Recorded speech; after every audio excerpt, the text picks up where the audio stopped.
तुम अपना पार्टी की इमोशनल बात करो, ये होगा कि उसके बिल्ला नहीं ला शुरू कर दो।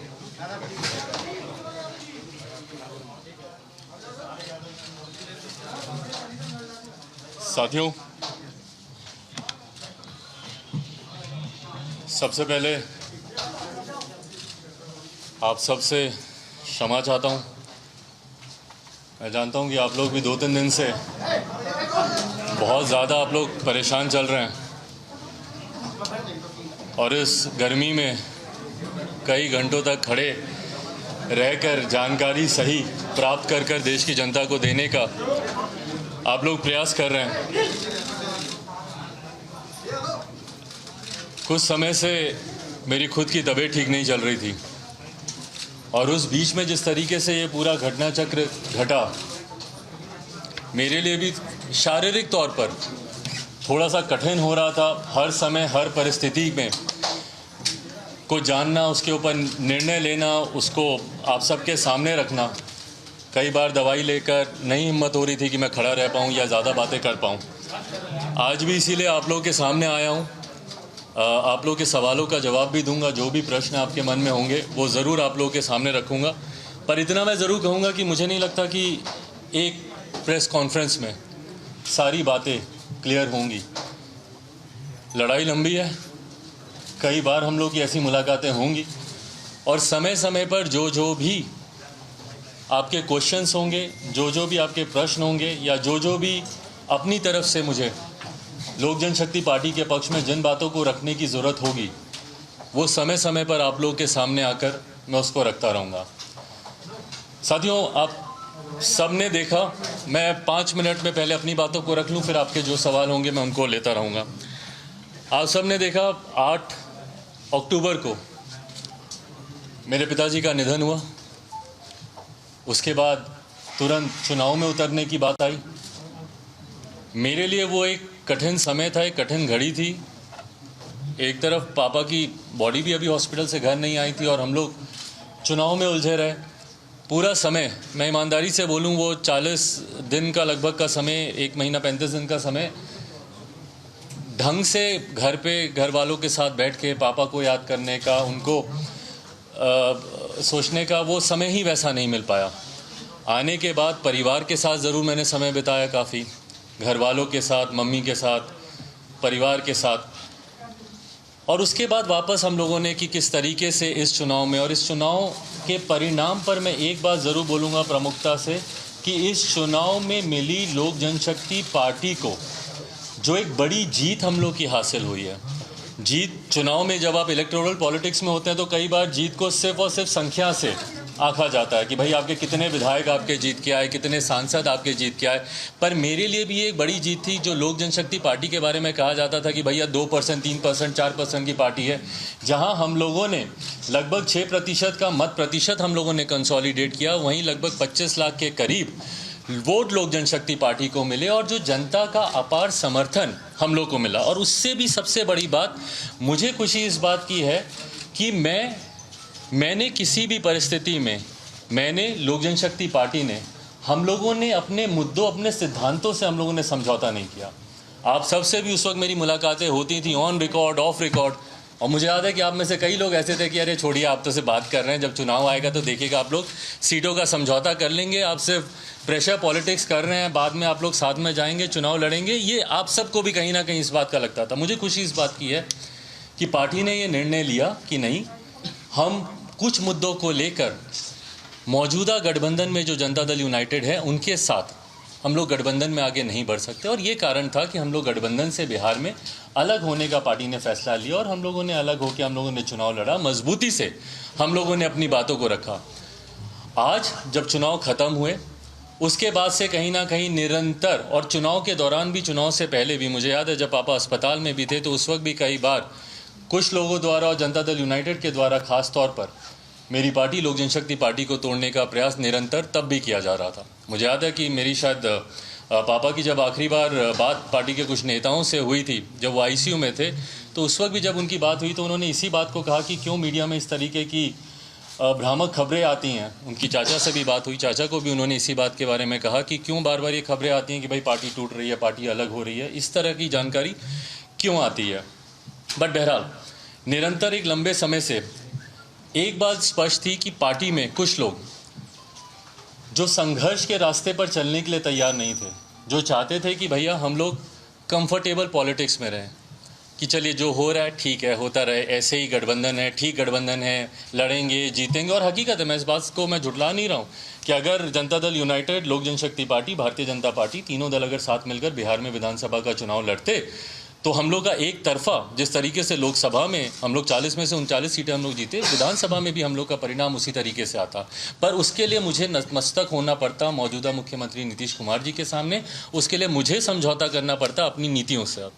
मैंने बिहारी फर्स्ट विजन डॉक्यूमेंट जो पूरे बिहार में हम लोगों ने घूमकर हर एक जिले, हर एक प्रखंड में जाकर वहाँ के लोगों से सुझाव लेकर जो हम लोगों ने तैयार किया था, उसको सम्मिलित करने से साफ इनकार कर दिया गया। किसी भी गठबंधन में एक नॉर्मल प्रैक्टिस रहा है कि आप कॉमन मिनिमम प्रोग्राम आप ड्राफ्ट करते हैं, साझा न्यूनतम कार्यक्रम के हिसाब से सरकार चलती है। और मेरा भरोसा नहीं था कि भैया आपका साथ निश्चय बिहार में विकास कर सकता है। और मुझे लगता है कि हर वो व्यक्ति जिसको बिहार से प्यार है, बिहारियों से प्यार है, बिहार के युवाओं से प्यार है, अपने समाज से प्यार है, हर वर्ग के समाज से प्यार है, जो व्यक्ति बिहार से प्यार करता हो वो शायद अपनी बातों को इतनी प्रमुखता से रखता है जितनी प्रमुखता से मैंने रखा। और उसके सामने ना मैं झुका, ना मैंने किसी तरीके का मैंने समझौता किया, और अपने विश्वास पर मेरी पार्टी के पूरे समर्थन के साथ मैंने चुनाव लड़ा। बट हाँ, जैसा मैंने कहा कि कुछ लोग संघर्ष के रास्ते पर चलने के लिए तैयार नहीं थे। उन लोगों ने उस वक्त भी, उस चुनाव के दौरान भी, जिसमें मुझे दुख के साथ कहना पड़ता, बट मेरे चाचा खुद, उन्होंने चुनाव प्रचार में उस वक्त कोई भूमिका नहीं निभाई। मेरी पार्टी के कई और सांसद जो अपने व्यक्तिगत चुनाव में, वीना जी वैशाली, वो अपने सुपुत्री उनके चुनाव लड़ रही थी, वो उसमें व्यस्त थी। कैसर साहब का क्या ही कहना, उनके तो सुपुत्र खुद दूसरे गठबंधन से चुनाव लड़ रहे थे, वो उसमें व्यस्त थे। कई पार्टी के और नेता, मेरे छोटे भाई जब समस्तीपुर में मेरे जो दूसरे भाई चुनाव लड़ रहे थे, उनके चुनाव में व्यस्त थे। जिस तरीके से पूरे प्रदेश भर में कुछ लोगों की भूमिका होनी चाहिए थी, उस तरीके से उस वक्त भी देखने को नहीं मिली। और कहीं ना कहीं आभास कुछ लोगों को था कि आज नहीं तो कल पार्टी संभवतः इन सवालों को लेकर उनके सामने उनसे कार्रवाई कर सकती है, उनसे पूछताछ कर सकती है। बहरहाल जब चुनाव समाप्त हुए उसके बाद, जैसा मैंने कहा कि मुझे थोड़ा समय चाहिए था अपने परिवार के साथ रहने का, वो समय मिलने के बाद जब वापस हम लोग रणभूमि में उतरने की तैयारी कर रहे थे, कोरोना प्रोटोकॉल तब तक लागू हुए, इस महामारी से बचाव के लिए कई तरीके के नियम कायदे कानून बनाए गए। और उस वक्त हम लोगों ने पुनः कुछ समय के लिए अपनी तमाम राजनीतिक गतिविधियों पर हम लोगों ने रोक लगाई। और उसके फिर तुरंत बाद मुझे टाइफाइड हुआ, और संजोग ऐसा कि इस बार हालत इतनी ज़्यादा ख़राब हुई कि लगभग 40 दिन से ज़्यादा का समय मुझे लगा अपने आप को बेहतर स्थिति में लाने के लिए। अभी भी रिकवरिंग में ही हूँ, पूरी तरीके से रिकवर नहीं हो पाया हूँ, पर वो समय ज़रूर लगा। और तब तक दुख मुझे इस बात का है कि जब मैं बीमार था, जब मैं बिस्तर पे था, उस वक्त मेरे पीठ पीछे जिस तरीके से ये पूरा षड्यंत्र रचा गया, इस बात का मुझे दुख है कि अगर किसी को भी कोई भी तकलीफ़ होती, और जबकि मैंने निरंतर प्रयास किया अपने चाचा से संपर्क साधने का, उनसे बात करने का, चुनाव के बाद से लगातार मैंने कोशिश की कि मैं उनसे बात करूं, अगर किसी तरीके की कोई समस्या है या उनको अगर किसी तरीके की बातें मेरे सामने रखनी हो। और ये संपर्क नहीं होने के बाद, ये संवादहीनता आने के बाद, मैंने स्वतः अपनी तरफ से मैंने होली के दिन, क्योंकि वो दिन मेरे लिए एक कठिन दिन था, आप सब ने अनुभव किया कि जब पापा रहते थे तो किस तरीके से हम लोग घर पर होली मनाते थे। पर उस दिन ना सिर्फ पापा के नहीं रहने की वजह से ना सिर्फ होली फीकी थी, बल्कि उस दिन मेरे साथ परिवार के भी लोग नहीं थे, चाचा नहीं थे, कोई नहीं था। तो उस दिन मुझे वो अकेलेपन का एहसास हुआ, और उस दिन मैंने उनको पत्र लिखा, जो पत्र मैंने कल या परसों मैंने अपने ट्विटर हैंडल के माध्यम से आप सबके बीच साझा भी किया। और उस पत्र में भी अगर आप पढ़ेंगे तो अंत में मैंने यही लिखा कि कुछ भी है आप बात तो कीजिए, आके आप मुझे बुला लीजिए, जो भी आप अपनी बातों को रखिए। पिछले 2 दिन से जब ये घटना चक्र भी चल रहा था, मैं जानता हूँ कि आप सब भी काफ़ी जानना चाह रहे थे कि भाई मैं क्या कहना चाह रहा हूँ, मेरा क्या पक्ष है। बट मैंने अपनी तरफ से अंत तक मैंने प्रयास किया कि पार्टी और परिवार दोनों को एकजुट करके रख सकूँ। लास्ट तक मैंने कोशिश की। आपने देखा कल परसों चाचा के मैं घर भी गया, वहाँ पर जाकर भी मैंने कोशिश की। कल भी मैंने अंत तक, दोपहर तक, मम्मी खुद व्यक्तिगत तौर पर वो भी प्रयास कर रही थी चाचा से संपर्क साधने का। 10-15 दिन से वो अलग अलग माध्यम से उन्होंने भी कोशिश की कि उनसे बात करें। और परिवार की बात है, और मैंने एक बार पहले भी कहा था जब पारिवारिक एक और मसला आया था कि मैं बहुत ज़्यादा सहज महसूस नहीं करता हूँ परिवार की बातों को सार्वजनिक तौर पर करने के लिए। पर कल जब अंत में आते आते जब इस बात का एहसास हुआ कि शायद अब चीज़ें अब हाथ से निकल गई हैं और जो मेरी कोशिश परिवार और पार्टी को एकजुट रखने की थी, जब वो सफल नहीं हुई, तो उसके बाद हम लोगों ने कल पार्टी की राष्ट्रीय कार्यकारिणी की बैठक बुलाई वर्चुअल मीडियम से, और उसमें क्योंकि पार्टी में अनुशासन कायम रहे ये जिम्मेदारी भी मेरी है। कॉन्ट्ररी टू द बिलीफ कि कुछ लोग जो इस बात का दावा करते हैं या इस बात को कहने की कोशिश कर रहे हैं कि अब चिराग पासवान लोक जनशक्ति पार्टी के राष्ट्रीय अध्यक्ष नहीं रहे, उन्हें हम लोगों ने राष्ट्रीय अध्यक्ष से हटा दिया। मैं आप सब के माध्यम से पार्टी के संविधान की जानकारी संक्षेप में आप लोग के समक्ष रखना चाहता हूं। मेरे साथ पार्टी के संविधान के निर्माताओं में से जो अहम भूमिका निभाने वाले पार्टी के हमारे सेक्रेटरी जनरल जनाब अब्दुल खालिक साहब मौजूद हैं, ए.के. वाजपेयी साहब मौजूद हैं, जिन्होंने लीगली इस संविधान को ड्राफ्ट करने में एक अहम भूमिका निभाई है। तो संविधान के अनुसार जो ये दावे किए जा रहे हैं, जिस तरीके से कहा जा रहा है कि नहीं उनको हमने राष्ट्रीय अध्यक्ष के पद से हम लोगों ने उनको हटा दिया, या फिर पार्लियामेंट में संसदीय दल का नेता बनना। भाई अगर आप मुझे कहते तो मैं खुशी खुशी में आपको बनाता संसदीय दल का नेता, मुझे कोई उसमें दिक्कत नहीं थी। मैं तो चाहता हूं कि भैया आप आएँ और पार्टी की भूमिका बढ़ चढ़ कर निभाएं। मैं चाहता हूं कि सदन में ज़्यादा से ज़्यादा हर एक विषय पर पापा ने जिस तरीके से विश्वास करके, जिस तरीके से संसदीय बोर्ड ने मुझ पर विश्वास रख के मुझे संसदीय दल का नेता बनाया था, मुझे खुशी है कि हर उस मुद्दे पर धारा 370 की बात हो, ट्रिपल तलाक की बात हो, जितने भी राम मंदिर की बात हो, जितने भी ऐसे मुद्दे हैं, निरंतर मजबूती से मैं सदन में अपनी बातों को मैं रखता रहा। मैं चाहूँगा कि भविष्य में भी ये रहे। बहरहाल, पर जिस तरीके से उनको चुना गया, ये प्रक्रिया संवैधानिक तरीके से, और संवैधानिक तरीके से मैं राष्ट्र के संविधान की नहीं, मैं पार्टी के, लोक जनशक्ति पार्टी के संविधान की मैं बात कर रहा हूँ, संवैधानिक तरीके से ये प्रक्रिया गलत है। पार्टी का leader of the house parliament में या विधानसभा में या विधान परिषद में कौन होगा, इस बात का निर्णय सिर्फ और सिर्फ पार्लियामेंट्री बोर्ड ले सकता है। And in absence of parliamentary board, ये पूरी की पूरी power resides in the hand of the national president. राष्ट्रीय अध्यक्ष के पास ये पूरी पावर है इस बात को चुनने की। कौन आपका leader of the house parliament में होगा, लोक जनशक्ति पार्टी का संविधान इस बात की इजाज़त सिर्फ राष्ट्रीय अध्यक्ष या संसदीय बोर्ड के पास है।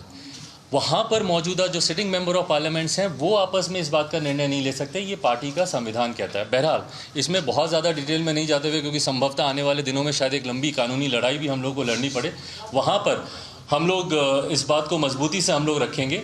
बट आज आप लोग की जानकारी में सिर्फ मैं इन बातों को देना चाह रहा हूँ कि जिस तरीके से पोर्ट्रे किया जा रहा है, मैं सामने इसलिए नहीं आ रहा था या अपनी बातों को, क्योंकि आज हम लोग दिन भर एक लंबे समय तक हम लोगों ने लीगल ओपिनियंस, क्या क्या इसमें कॉन्स्टिट्यूशन के आधार पर क्या क्या चीज़ें हैं, सुबह से लंबे समय से हम लोग की बैठकें चल रही थी, तमाम इन जानकारियों को हम लोग एक दूसरे के साथ हम लोग साझा कर रहे थे। और ईमानदारी की बात है, मैं बहुत ज़्यादा मैं चाहता नहीं था कि ये मसला इस तरीके से बढ़े। जैसा मैंने कहा कि मेरा हमेशा प्रयास रहा कि अगर परिवार की बात है, और पार्टी भी मेरा परिवार है, अगर इसको हम लोग बंद कमरे में अगर आपस में बैठकर अगर हम लोग इसको सुलझा पाते, वो मेरा प्रयास ज़्यादा था। पर अब जब मेरे पास कोई और विकल्प बचा नहीं, तो इसीलिए आप सबके समक्ष आकर मुझे इन बातों को रखना मेरे लिए ज़रूरी था, क्योंकि बार बार मैं देख रहा था कुछ चैनल्स पे चल रहा था कि इनको राष्ट्रीय अध्यक्ष पद से हटाया जा चुका है। लोक जनशक्ति पार्टी का संविधान कहता है कि राष्ट्रीय अध्यक्ष का पद सिर्फ 2 परिस्थितियों में खाली हो सकता है, या तो राष्ट्रीय अध्यक्ष का निधन हो, या स्वतः अपनी मर्जी से राष्ट्रीय अध्यक्ष किसी भी परिस्थिति में जब वो रिज़ाइन करते हैं तो उसकी जगह दूसरे अध्यक्ष की नियुक्ति की जा सकती है। बट ये तमाम बातें, जैसा मैंने कहा, लीगल मैटर्स हैं। यहाँ पे वाजपेयी साहब मौजूद हैं, विस्तार में अगर आप इनसे अगर कुछ आप जानना चाहें तो ये आपको और विस्तृत तरीके से आपको इन सब बातों की जानकारी देंगे। पर हाँ, आज आप लोग के सामने आने का मेरा उद्देश्य बस यही था कि जो एक मैंने प्रयास किया था कि शायद परिवार, पार्टी, सारा मसला सुलझ जाए। आज जब वो सुलझा नहीं, तो पार्टी में अनुशासन बना रहे, पार्टी जिस मजबूती से जिन विचारों के साथ आगे बढ़ रही है, उन्हीं विचारों के साथ वो आगे बढ़ती रहे। इसके लिए ज़रूरी था कि मैं अपनी बातों को आप सब के माध्यम से, मेरे जितने समर्थक हैं या लोक जनशक्ति पार्टी में जितने लोग विश्वास रखते हैं, हमारी पार्टी के तमाम पदाधिकारी, कल भी मुझे खुशी है कि जब राष्ट्रीय कार्यकारिणी की जब बैठक हुई तो उस वक्त भी हमने सारे पदाधिकारियों ने जिस मजबूती से पार्टी के पक्ष में अपनी बातों को रखा, पार्टी को आगे लेकर जाने के लिए रखा, पार्टी को मजबूती प्रदान करने के लिए रखा, उस दिशा में मैं अपने पार्टी के तमाम साथियों के साथ, तमाम पदाधिकारियों के साथ, नेशनल बॉडी के हों, स्टेट बॉडी के हों, स्टेट प्रेसिडेंट्स हों, विभिन्न प्रकोष्ठों के अध्यक्ष हों, हमारी जिला समिति के पदाधिकारी हों, जिला अध्यक्ष हों, उन सब की सहमति और मजबूती के साथ आने वाले समय में लोक जनशक्ति पार्टी मजबूती से इस लड़ाई को लड़ने के लिए तैयार है।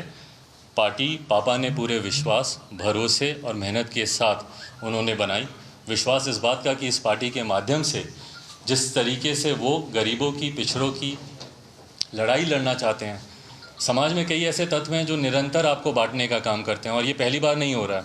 इतिहास गवाह रहा है, कई बार ऐसा प्रयास किया गया है और इसमें मैं बोलूँगा बांटने की। जब मैं बात कर रहा हूँ तो मैं जनता दल यूनाइटेड के ही लोगों की मैं खास तौर पर बात कर रहा हूँ। दलित महादलित करने का भी काम उन्हीं लोगों ने किया और निरंतर ये देखा गया है कि ये प्रयास किया जाता है उनके द्वारा कि जब भी कोई एक दलित आगे बढ़ना चाहता है तो उसी में ही ये लोग विभाजन करने का काम करते हैं कि भाई इनको आपस में ही फूट डाल दो, आपस में बांट दो ताकि ये लोग आगे ही ना बढ़ पाएँ। दलित महादलित बनाना सबसे बड़ा उसका एक उदाहरण रहा। तो निरंतर ये बांटने और राज करने की रणनीति इन लोगों के द्वारा अपनाई जाती है। पर जैसा मैंने